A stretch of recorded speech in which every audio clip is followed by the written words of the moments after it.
अब जैन साहित्य के बारे में चर्चा कर लेते हैं। 15-20 मिनट की बात है। तो जैन साहित्य मोटा मोटा अपन मेन बात करेंगे जैन साहित्य के बारे में। जैन साहित्य तो सबसे पहले तो आपको बात याद रखनी कि जैन साहित्य की विषय वस्तु क्या है, किस पर जैन साहित्य ज़्यादा लिखा गया। तो जैन साहित्य जो है उसकी विषय वस्तु रही हमेशा धर्म।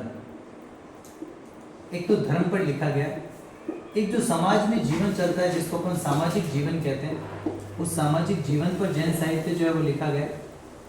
इसके अलावा नैतिक मूल्यों पर जैन साहित्य लिखा गया। नैतिक मूल्यों पर, नीति पर जो है जैन साहित्य लिखा गया। अधिकांश जैन साहित्य जो है वो धर्म, सामाजिक जीवन, नैतिक मूल्यों व श्रृंगार पर लिखा गया। जैन साहित्य जो है वो अगर ओवरऑल बात करें तो शांत रस में लिखा गया है, यानी वीर रस थोड़ा कम देखने को मिलता है जैन साहित्य में, और शांत रस में जो है वो जैन साहित्य लिखा गया। एक ये बात याद रखें। जैन साहित्य की अगर अपन भाषा की बात करें तो अधिकांश तो ऐसा बोला जाता है, अधिकांश तो जैन साहित्य जो है वो संस्कृत में लिखा गया। संस्कृत में जैन साहित्य जो होता है वो गद्य और पद्य, कल ही अपन ने चर्चा करी क्या होता है गद्य और पद्य। गद्य और पद्य दोनों में मिलते हैं, गद्य में भी मिलते हैं, पद्य में भी मिलते हैं जैन साहित्य। तो ये अपन को याद रखना। तो जैन साहित्य जो है वो शांत रस में लिखा है। मुख्य विषय धर्म पर ग्रंथ लिखे हैं, सामाजिक जीवन पर ग्रंथ लिखे हैं, नैतिक मूल्यों पर ग्रंथ लिखे हैं, श्रृंगार पर ग्रंथ लिखे हैं। भाषा इनकी अधिकांश तो संस्कृत है, और अगर ऐसे अन्य बोल दे तो प्राकृत भाषा, अपभ्रंश भाषा का भी प्रयोग किया है। ठीक है, प्राकृत व अपभ्रंश का भी प्रयोग है, लेकिन अधिकांशतः जो है वो कौन सी संस्कृत भाषा का प्रयोग इसमें किया है। और गद्य और पद्य में जैन साहित्य लिखे हैं।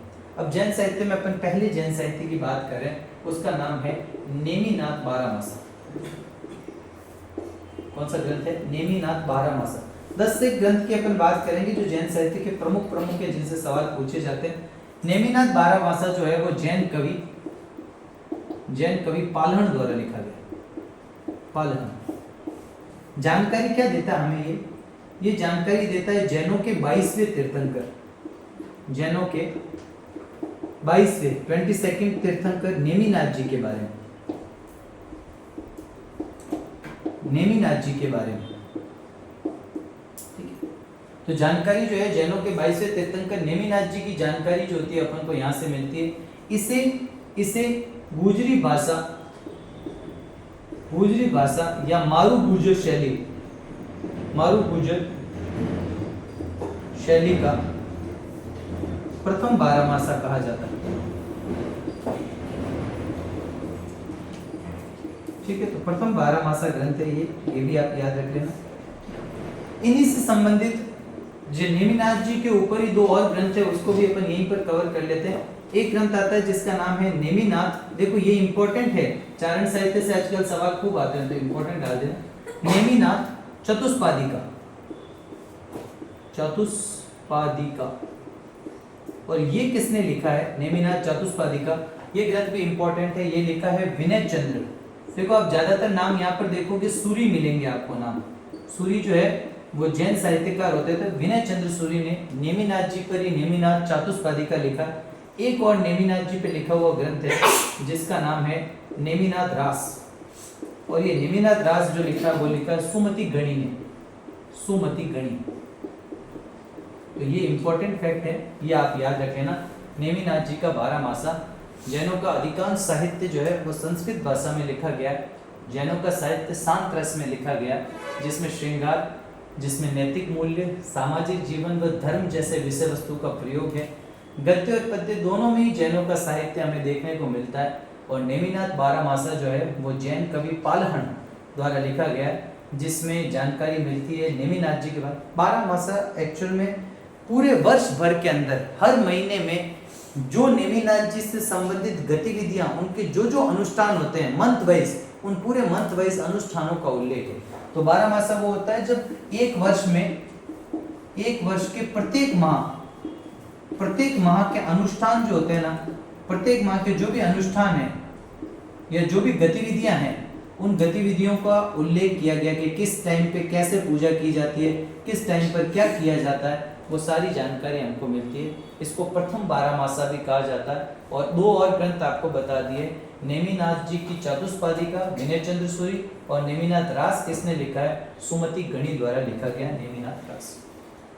ठीक, और बात आती है आगे।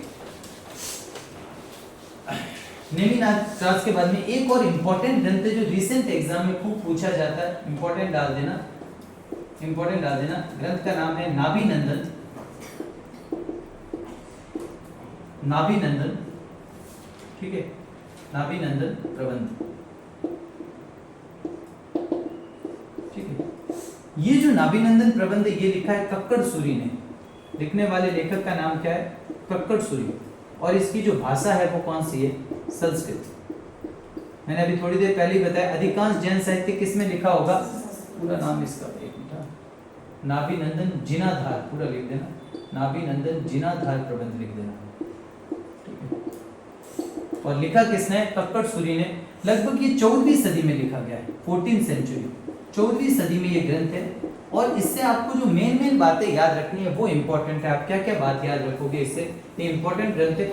इससे पहली बात तो आपको क्या याद रखनी है, जो नाभिनंदन जिनाधार प्रबंध है वो कक्कड़ सूरी ने 14वीं शताब्दी में लिखा है, संस्कृत में लिखा गया, पद्य में लिखा गया है, संस्कृत पद्य में। तो ये याद रख लेना। जो मेन 3 बातें वो याद रखना कि एक तो इसमें जानकारी मिलती है ओसिया, ओसिया कहां पर है, जोधपुर, ओसिया जोधपुर।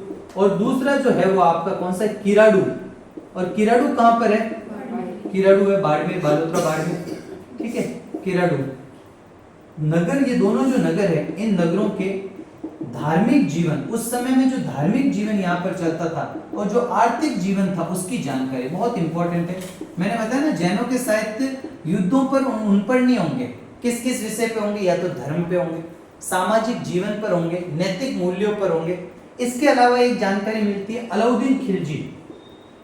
अलाउद्दीन खिलजी जो है, उस अलाउद्दीन खिलजी के जो दरबार में, अलाउद्दीन खिलजी के दरबार में जो तुर्क रहते थे, तुर्क अमीर, ठीक है, जो सत्ता चलाते थे, यानी जो दरबारी होते थे मेन, तुर्क अमीरों के स्वभाव व चरित्र का वर्णन है, स्वभाव व चरित्र का वर्णन है।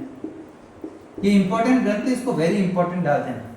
इसमें जो मेन कहानी है ना, मूल कथानक, मूल जो कथानक है, यानी जो मेन कहानी है किसके बारे में लिखी गई है, वो लिखी गई है एक धर्मावलंबी है, धर्मावलंबी है जिनका नाम है, धर्मावलंबी है जिनका नाम है समरसेन। क्या नाम है, समरसेन। और समरसेन ने एक यहाँ पर मंदिर बनाया, उस मंदिर के बारे में, और मंदिर का नाम है शत्रुंजय मंदिर, शत्रुंजय मंदिर। इस शत्रुंजय मंदिर के निर्माण का उल्लेख, तो ये याद रखना, मंदिर के निर्माण का उल्लेख, इंपॉर्टेंट ग्रंथ है ये, बार बार पूछा जाएगा। देखो क्या क्या बात आती है। पहला ग्रंथ तो अपन ने कौन सा पढ़ा है, नेमिनाथ बारहमासा, जैनों के 22वें तीर्थंकर नेमिनाथ जी के बारे में, उसको प्रथम बारहमासा कहते हैं। बारहमासा का मतलब क्या, साल के हर महीने में नेमिनाथ जी या जिसके भी बारे में लिखा है उससे संबंधित गतिविधियां या अनुष्ठान की विधियों का उल्लेख है। क्लियर है बात। अब जो नेमिनाथ बारहमासा है, वैसे ही वैसे नेमिनाथ जी पे 2 और ग्रंथ थे। एक ग्रंथ था नेमिनाथ जी का चतुष्पादिका, चतुष्पादिका लिखा था विनय चंद्र सूरी ने, और नेमिनाथ जी का रास जो लिखा था वो लिखा था सुमति गणी। एक और ग्रंथ पढ़ा जिसका नाम है नाभिनंदन जिनाधार प्रबंध। ये नाभिनंदन जिनाधार प्रबंध लिखा है कक्कड़ सूरी ने, नाम याद रखना, लेखक इंपॉर्टेंट है, पूछा गया। 14वीं शताब्दी, आप देख लो अलाउद्दीन खिलजी का समय कौन सा है, वही है 13वीं-14वीं शताब्दी, यानी लगभग 1296 से 1316 का समय है अलाउद्दीन खिलजी का। तो ये समय कौन सा आ गया, 14वीं शताब्दी। तो 14वीं सदी में ये ग्रंथ लिखा गया।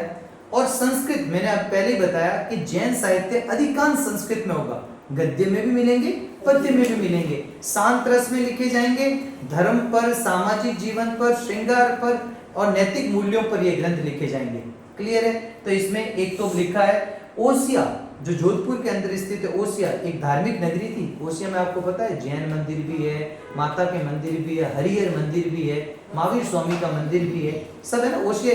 और किराडू तो आप जानते हो, किराडू के शिव मंदिर बहुत फेमस है।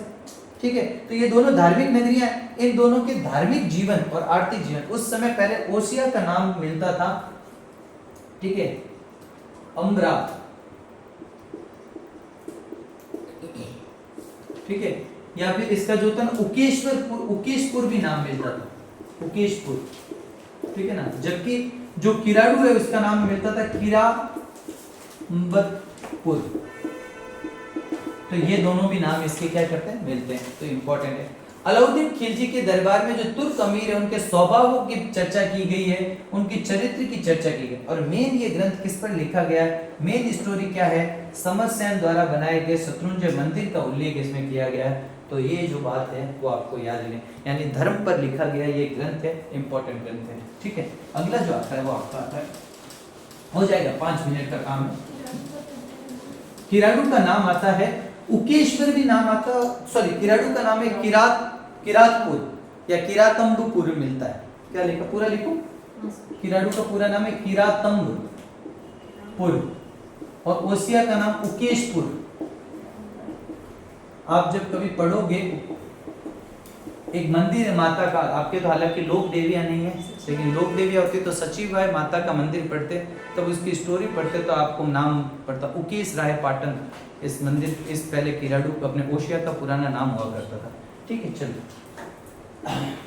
अगली बात आई अपने पास में, किसके बारे में, एक ग्रंथ आता है जिसका नाम है गोरा बादल, गोरा बादल व पद्मिनी चौपाई, गोरा बादल व पद्मिनी चौपाई, ठीक है। किसने लिखा है, हेमरत्न, हेमरत्न सूरी ने जो था ग्रंथ लिखा है। और ये हेमरत्न सूरी ने किसके काल में, महाराणा प्रताप के काल में, पहले ये भी थोड़ी देर पहले पढ़ा के काल में। तो सूरी आ रहा यानी ये भी कैसा साहित्यकार है, जैन साहित्यकार है। गोरा, इसमें किसकी जानकारी मिलती है, पद्मिनी की ऐतिहासिकता को सिद्ध करने के लिए महत्वपूर्ण ग्रंथ है। पद्मिनी की ऐतिहासिकता को सिद्ध करता है कि हाँ भाई पद्मिनी वास्तव में रही होगी। इस ग्रंथ से जानकारी मिलती है कि गोरा बादल व पद्मिनी की चौपाई पद्मिनी की ऐतिहासिकता को सिद्ध करता है ये ग्रंथ जैनों का,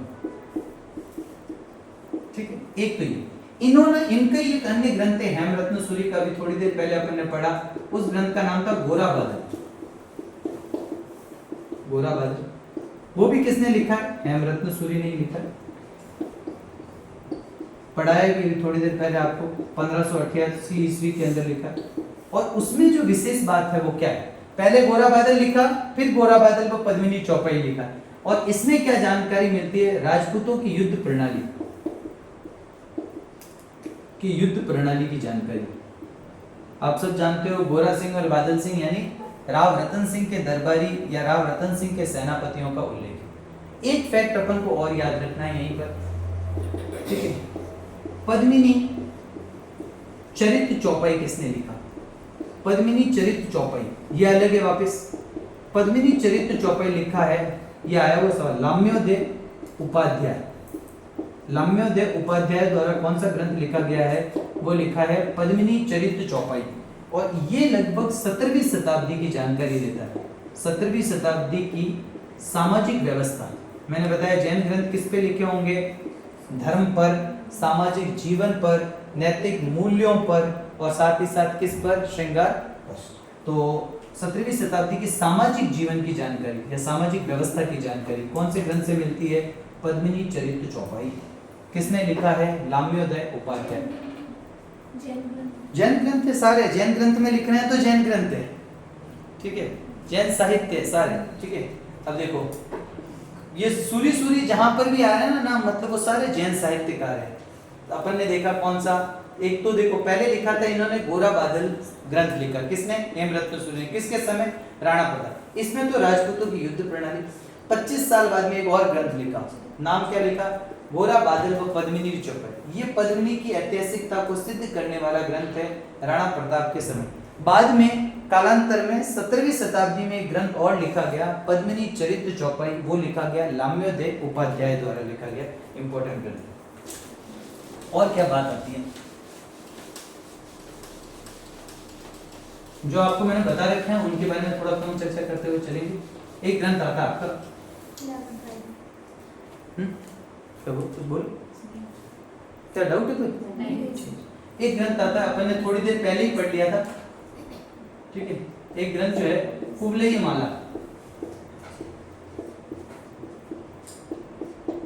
अपन को पता है उद्योतन सूरी, पूरा अपन डिटेल पढ़ चुके हैं, इसलिए सिर्फ नाम लिखूंगा कि ये किस में आएगा सा, उद्योतन सूरी जैन साहित्य में आएगा।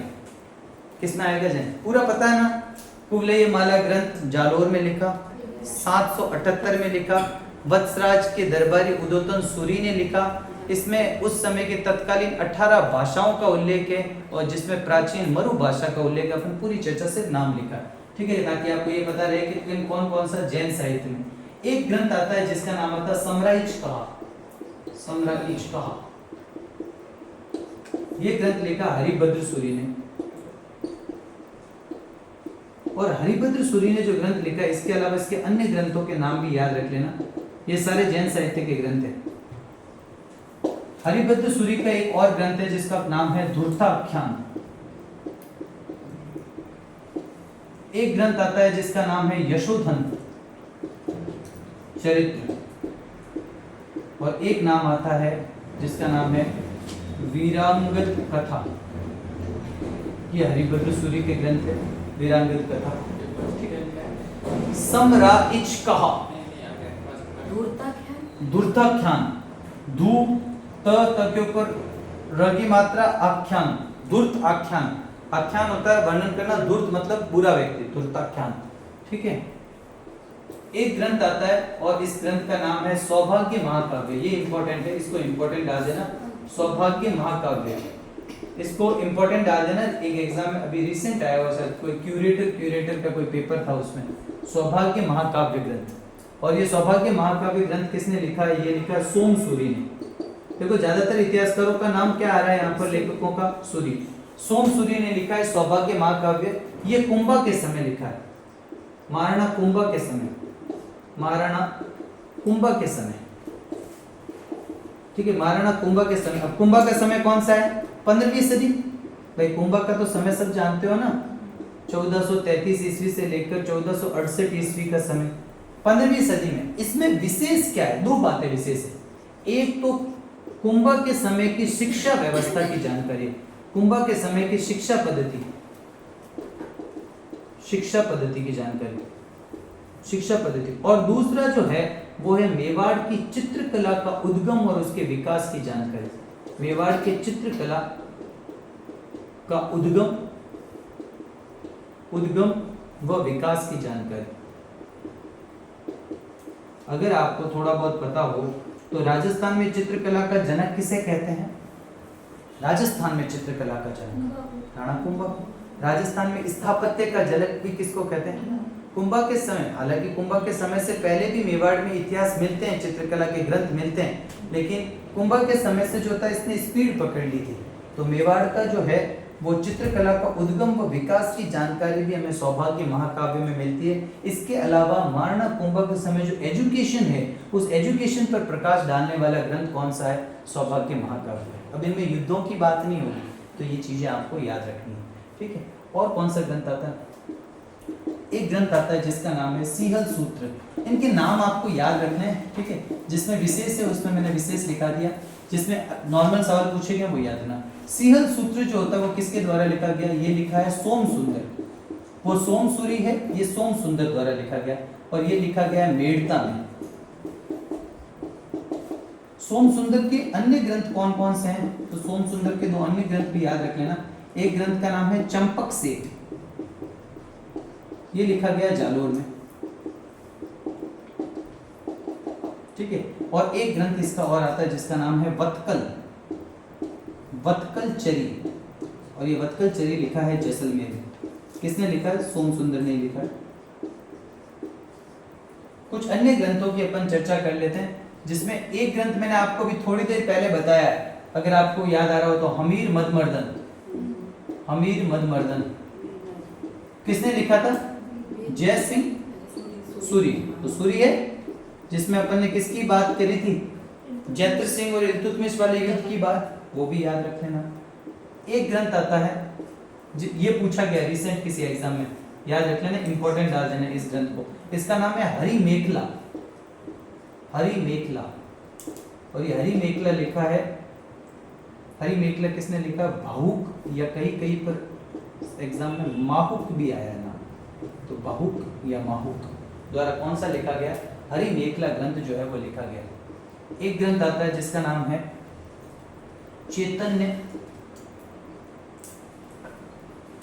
भावुक है सर, माहुक या भावुक, भावुक या माहुक, चैतन्य वंदक। ये देखो इंपॉर्टेंट ग्रंथ आपको सारे जैन से 10 एक ग्रंथ याद रखने हैं। चैतन्य वंदक जो है वो किसके द्वारा लिखा गया है? ये लिखा गया है जिनेश्वर सूरी, जिनेश्वर सूरी। और एक लास्ट याद रख लेना, पंचग्रंथी व्याकरण, पंचग्रंथी व्याकरण। और ये पंचग्रंथी व्याकरण किसने लिखा है? मेरे हिसाब से जो इंपॉर्टेंट है वो सारे मैंने लिख दिए, जो रेगुलरली पूछे गए। पंचग्रंथी व्याकरण जो है वो भी एक इंपॉर्टेंट ग्रंथ है। और ये पंचग्रंथी व्याकरण जो होता है लिखा गया बुद्धि सागर सूरी द्वारा, बुद्धि सागर सूरी। चलिए, ये आपके कुछ जैनों के प्रमुख साहित्य हैं जिनकी अपन ने चर्चा कर ली। ये जो पंचग्रंथी व्याकरण है इसमें जैनों की मतलब व्याकरण पे नहीं होगी ना? क्या? जो इनका ये है ना पंचग्रंथी व्याकरण, ये सारे जैनों से संबंधित ग्रंथ है। क्या इसमें मतलब व्याकरण है इसलिए पूछे, मतलब व्याकरण है ना इसमें, ग्रामर है इसमें, ग्रामर है ना इसमें? नहीं, ऐसा नहीं है, नाम है उसका पंचग्रंथी व्याकरण, व्याख्या की गई होगी इसका नाम। इसमें कोई ग्रामर का जरूरत नहीं है। एक तो पंच ग्रंथ है वो अलग है, जो पंच सूत्र अपन पढ़ते हैं वो। ये आप क्या कहना चाहते हो कि कौन सी जैनों की व्याकरण आप यूं कह रहे हो? नहीं नहीं, ऐसा नहीं, इन्होंने नाम लिखा है पंचग्रंथी व्याकरण। ठीक है, आपको तो याद रखना ये सारे। तो जैन साहित्य में जो प्रमुख ग्रंथ है उनका आप अच्छे से देख लेना। और अपने मुस्लिम साहित्य यानी इस्लामी जो उर्दू साहित्य, फारसी साहित्य रहा, अंग्रेजों का रहा, और फिर सीधा आपका आधुनिक है। तो एक आध क्लास, 2 क्लास तो आराम से। हाँ ठीक है, बंदी हो गया क्या?